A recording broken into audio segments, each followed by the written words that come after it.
어떠하냐? 만일 어떤 사람이 양 100마리가 있는데 그 중에 하나가 길을 잃었으면 그 99마리를 산에 두고 가서 길 잃은 양을 찾지 않겠느냐?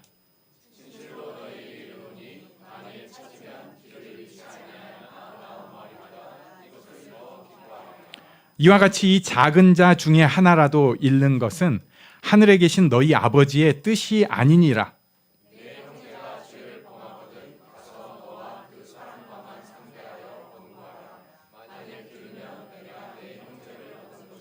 만일 듣지 않거든 한두 사람을 데리고 가서 두세 증인의 입으로 말마다 확증하게 하라.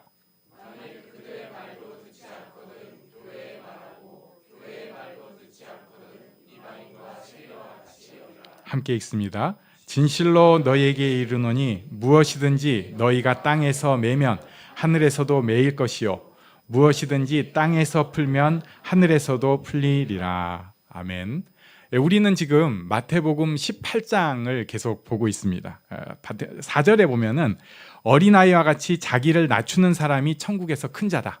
제자들은 뭐 좀 높아져 보려고 한 질문에 예수님께서 어린아이처럼 낮춰야지 큰 자다라고 말씀하셨고요.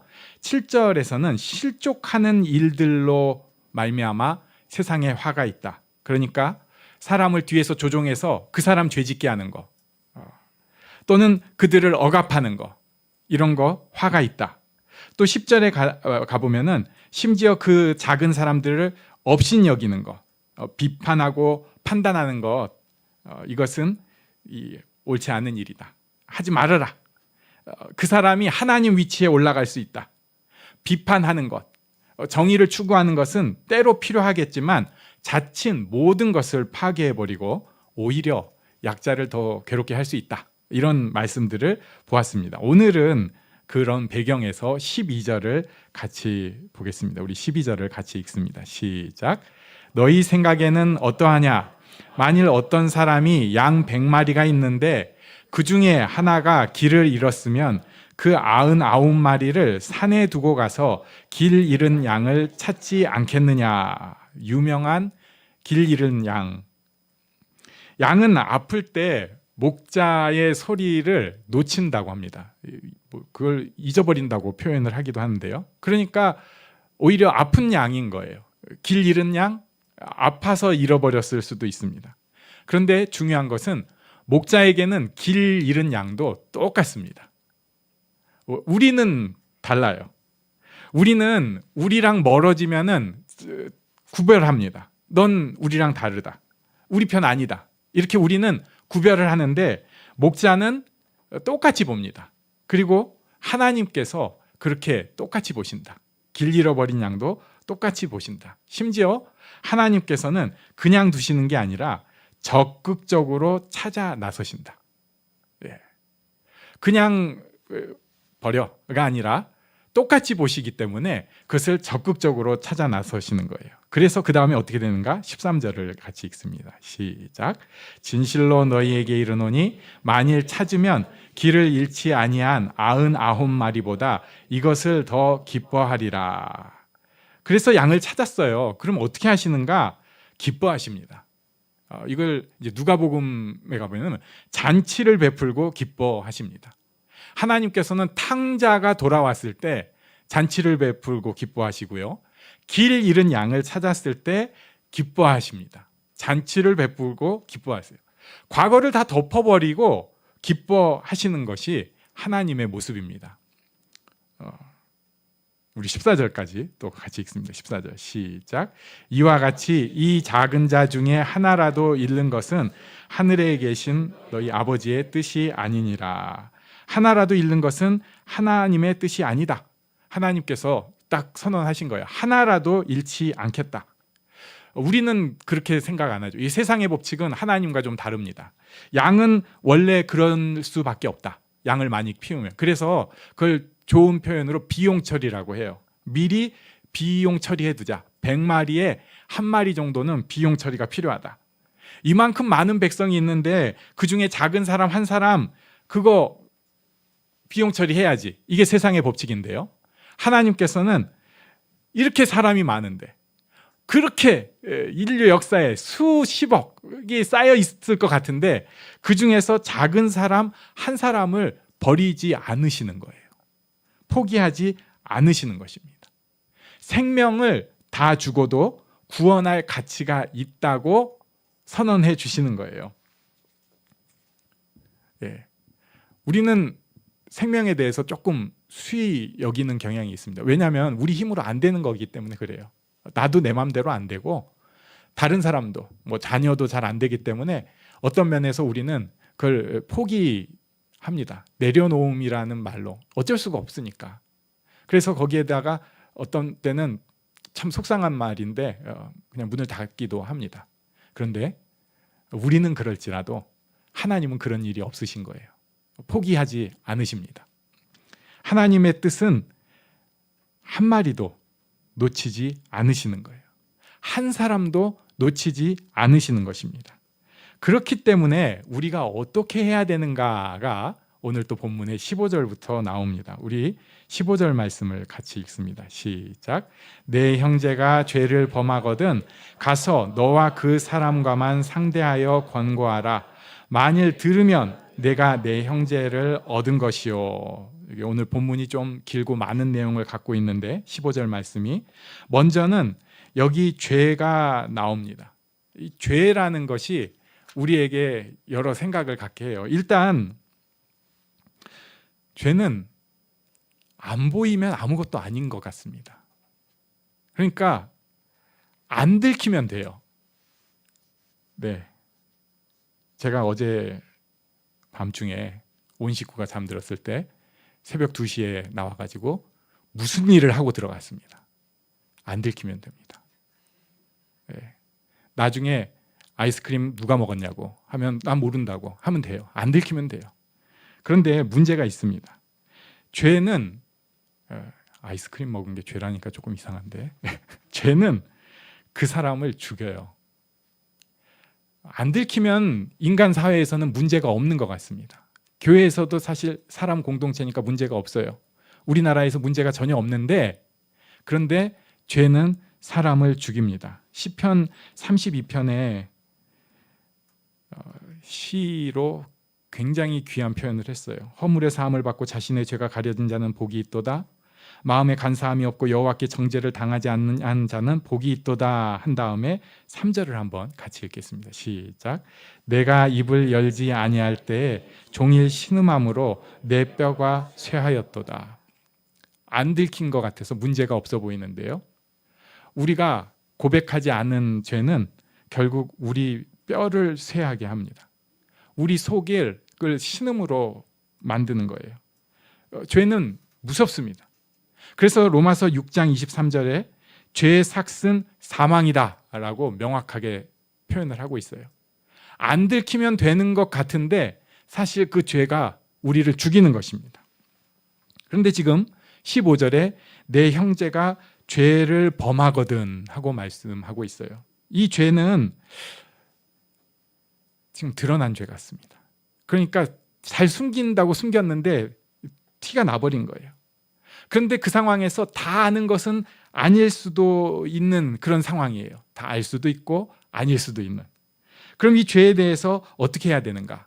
본문에는 나오지 않지만은 당연한 것이니까 여기 본문에 그렇게 기록은 안 됐지만은 첫 번째 누군가의 죄가 드러났을 때 우리는 기도부터 해야 됩니다. 먼저 기도해야 돼요. 그리고 기도 가운데 하나님 뜻이라면은 그 사람과만 이야기해야 합니다. 보통은 우리는 기도도 하지 않고요. 그 사람과 얘기하는 것도 아니고 그냥 판단자, 심판자의 위치에 서려고 합니다. 그리고 그것을 옆 사람들이랑 가십으로 남에게는 지금 죽음에 이를 수 있는 일인데 그게 그냥 우리끼리는 가십으로 얘기하는 거예요.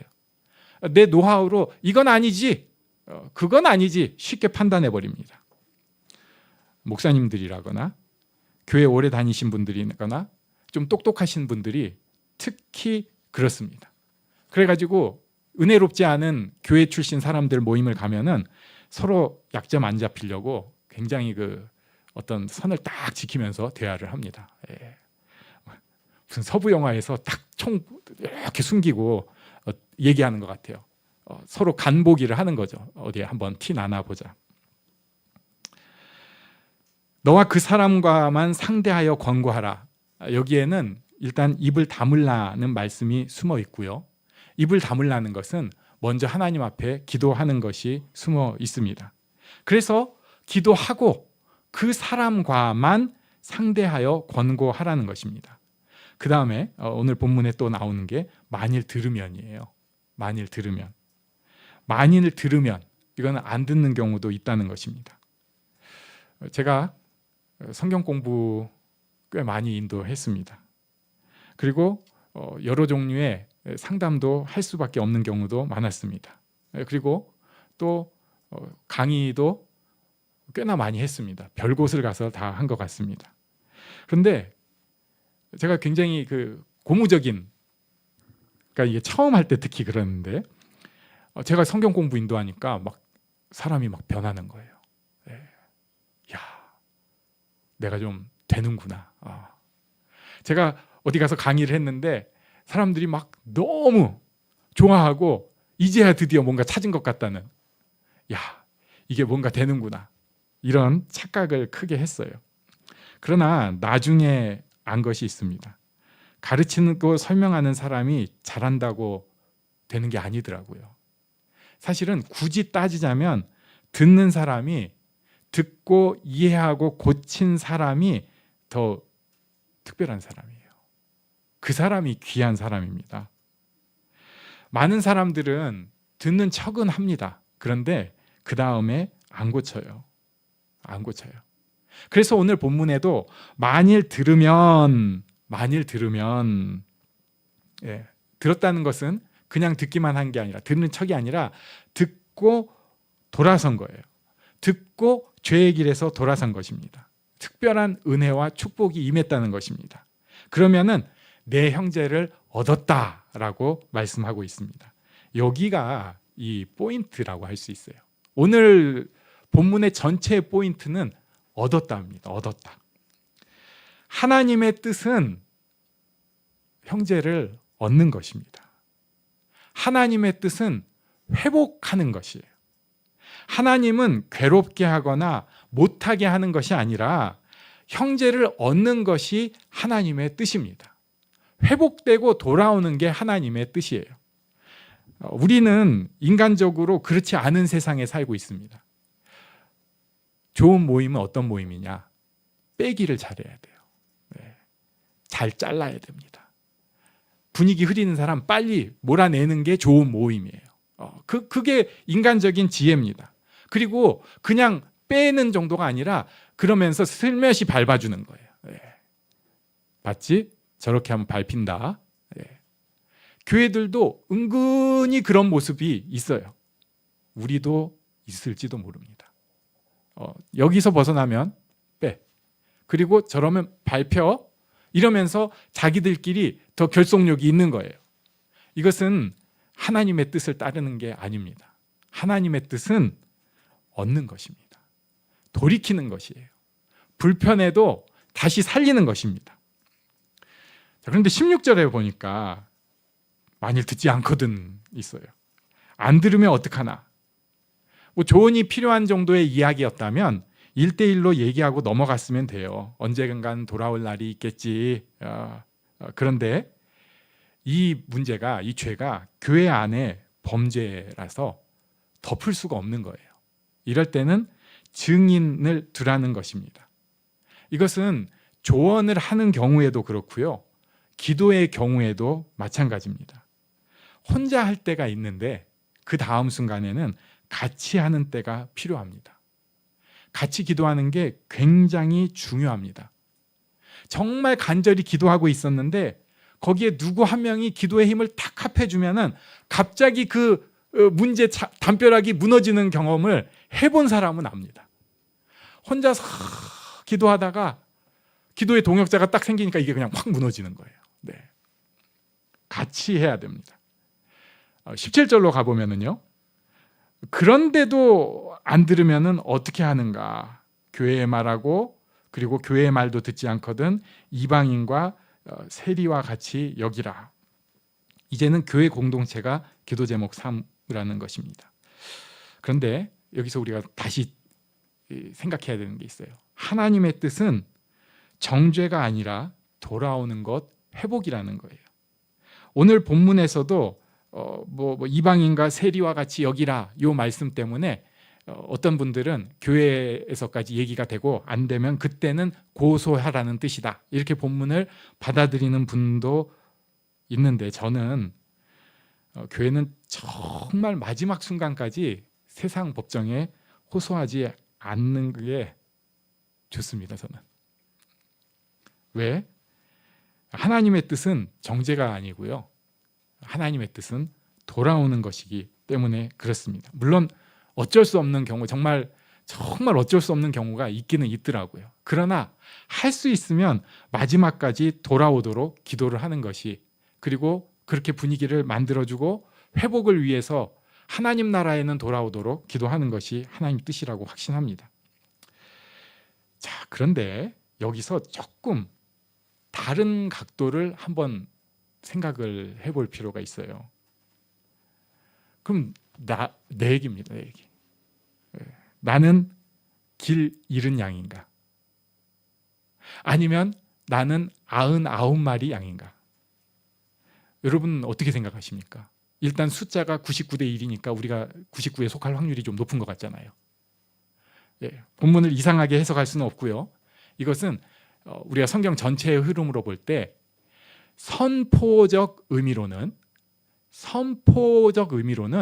우리는 하나님 품 안에 안전한 양입니다. 선포적 의미로는. 자, 우리는 예수 그리스도의 죄사함 받았다는 것을 믿음으로 고백했습니다. 우리는 예수 그리스도로 죄사함을 받았습니다. 아멘? 네, 이렇게 고백했어요. 그래서 의의 옷을 입었습니다. 그리고 이것은 하나님과 화목했다는 것을 뜻해요. 하나님 앞에 우리가 아버지라고 부르고 하나님 앞에 우리를 토설할 수 있어요. 가끔은 속상한 것도 하나님한테는 내비칠 수 있어요. 삐진 것도 내비칠 수 있어요. 하나님 높으신 하나님인데 그 하나님 앞에 나 같은 아무것도 아닌 게 삐약삐약 할 수 있어요. 예수 이름으로 믿음으로 기도할 수 있습니다. 또 우리는 형제, 자매라고 부르는 사람과 함께 공동체를 이루고 있습니다. 이게 얼마나 감사한 일인지 몰라요. 우리 옆에 계신 분에게 감사합니다 이렇게 한번 말씀해 주십시오. 여러분께 감사드립니다. 우리가 공동체를 이루는 것도 굉장히 감사한 일이에요. 이게 선포적 의미로 우리는 하나님 품 안에 안전한 양이다 라고 이야기할 수 있습니다. 그런데 실제 실천적 의미로는 우리는 길 잃은 양의 모습을 가지고 있습니다. 세상이 우리를 헷갈리게 만들어버려요. 나도 모르게 세상에 살고 있다 보니까 세상에 물들어 버립니다. 게다가 조금 잘하고 나면요, 마음이 교만해지고 높아져 버립니다. 또 그만큼 높아지고 교만한 만큼 조금 어쩌면은 굉장히 두렵고 불안해져요. 하나님께서 내게 마땅히 주신 하나님 품 안의 양이라면 해야 할 일이 있는데 나 살기에 급급하다고 그거 놓쳐버리고 도망가 버릴 때 있습니다. 그리고는 다른 것으로 그 자리를 채우려고 쌓으려고 그렇게 하다 보니까 길 잃은 양 딱 그 짝이 나는 거예요. 나도 모르게 하나님과는 멀어져 버리고 내 안에 쌓은 것들이 나를 움직이기 시작합니다. 이것을 볼 수 있어야 합니다. 우리는 분명히 하나님 품 안의 양에 속한 모습이지만 우리가 실천적으로 살 때는 길 잃어버린 양의 모습이 튀어나온다는 거예요. 예수를 모르는 사람 같은, 예수를 저버리고 하나님을 멀리하는 사람 같은 그런 모습이 우리에게 나온다는 거예요. 여기서 돌아가는 것이 필요합니다. 그 돌아가는 것은 하나님을 하나님 되게 하는 것입니다. 하나님을 하나님의 위치에, 우리는 우리의 위치에, 하나님을 섬기는 사람으로서, 하나님의 자녀로서, 또 하나님 앞에 나아가는 사람으로서, 산 제물로서 우리를 기억을 해야 돼요. 이게 굉장히 놀랍고 귀한 일입니다. 경배와 찬양이 우리나라에서 많은 충격을 준 일들이 있었어요. 그 이후로 사실 우리의 예배도 그 영향 아래에 있다고 볼 수 있습니다. 왜 경배와 찬양이 이렇게 충격을 주었을까? 그 전까지는 한국교회는 기도 그리고 말씀이었어요. 그런데 왜 찬양이라는 것이 드러났는가? 어떤 분들은 그냥 그것을 문화적으로 자꾸 해석을 하려고 하는데, 저는 제일 중요한 게 있다고 생각해요. 그것은 하나님을 하나님 되게 하는 거예요. 그리고 나는 내 자리를 찾는 것입니다. 내 본분을 찾는 거예요. 하나님 앞에 항복한 사람, 하나님을 높여드리는 사람, 하나님 앞에 부끄러움도 아는 사람, 그러나 하나님의 영광의 광채를 누리는 사람인 거예요. 이걸 아니까, 이게 하나님 앞에 그렇게 드려지니까 하나님께서 우리가 돌아와서 너무 기뻐하시는 거예요. 하나님께서 정말 말할 수 없이 기뻐가지고 잔치를 베푸십니다. 그래서 그 하나님의 기쁨이 우리 마음에도 전달이 되는 거예요. 그래서 찬양 가운데에서 세상과 비교할 수 없는 기쁨의 경험을 하기도 하는 것입니다. 내가 돌아왔으니까. 그러고 나니까 내가 입을 열지 않아서 내 뼈가 쇠하고 있는 게 있구나. 이걸 하나님 앞에 고백하기를 하나님이 기다리고 계셨구나 또 알게 됩니다. 그리고 내가 나도 모르게 세상에서 자꾸 높아지려고 했던 것이 부끄러운 일인 것을 알게 됩니다. 하나님 앞에서 자기를 낮추게 돼요. 누구를 판단하고 업신여기고 정죄하는 게 아니라 하나님을 보니까, 하나님의 광채를 비추니까 낮아지게 되고 다른 이들을 높이는 것이 옳다는 것을 알게 됩니다. 이게 돌아온 모습입니다. 선포적으로만 하나님 품 안의 양떼가 아니라 실제적으로도 하나님 품 안의 양이 되는 거예요. 그러니까 하나님의 기쁨 잔치가 있고, 이 하나님의 기쁨 때문에 우리에게도 기쁨이 있는 거죠. 하나님께서는 우리가 뭘 해내고 우리가 뭘 승리하고 뭔가 업적을 쌓는 걸 기뻐하는 게 아니라, 하나님께서는 잃어버린 내가 돌아올 때 기뻐하십니다. 그냥 돌아오면 기뻐하시는 거예요. 뭘 잘했다가 아니라. 자, 이 돌아오면 기뻐하신다는 것을 느끼고 안 사람은 당연히 돌아오려고 계속 하나님 앞으로 가려고 하는 삶을 살죠. 그러면서 더불어서 다른 길 잃은 양들도 함께 가기를 간절히 소망하는 거예요. 그래서 다른 이들을 위해서 겸손히 기도할 수 있게 됩니다. 그리고 그 사람을 손가락질하고 아이고 이게 아니고 그 사람 나보다 나은 사람인데 돌아오기를 간절히 기도합니다. 이런 마음이 있는 거예요. 그 기도 가운데 누군가가 돌아와요. 그러면은 그 사람에게도 하나님의 기쁨이 전달되지만, 그를 위해 기도하고 그를 위해 응원했던 우리에게도 또 그 하나님의 기쁨이 전달됩니다. 심장이 터질 것 같아요. 너무 좋아요. 그래서 교회는 우는 곳 같기도 하지만 기본적으로 하나님의 기쁨이 언제나 터져 나올 수 있는 것입니다. 왜? 하나님 앞에 돌아오는 것이니까. 혹시 잘못 살았더라도 다시 하나님 앞에 항복하고 하나님을 높여드리는 것이니까. 저는 우리가 이 축복을 언제나 우리 예배 때마다 기억하면 좋겠습니다. 그리고 이 축복을 함께 나누었으면 좋겠습니다.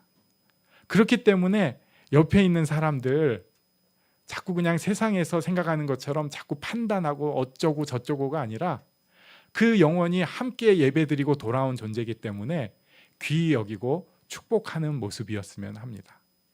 우리 가정에서도 이런 축복이 있고 하나님 앞에 기도하며 나오는 나 스스로에게도 항상 이 축복이 있기를 간절히 원합니다. 아멘. 우리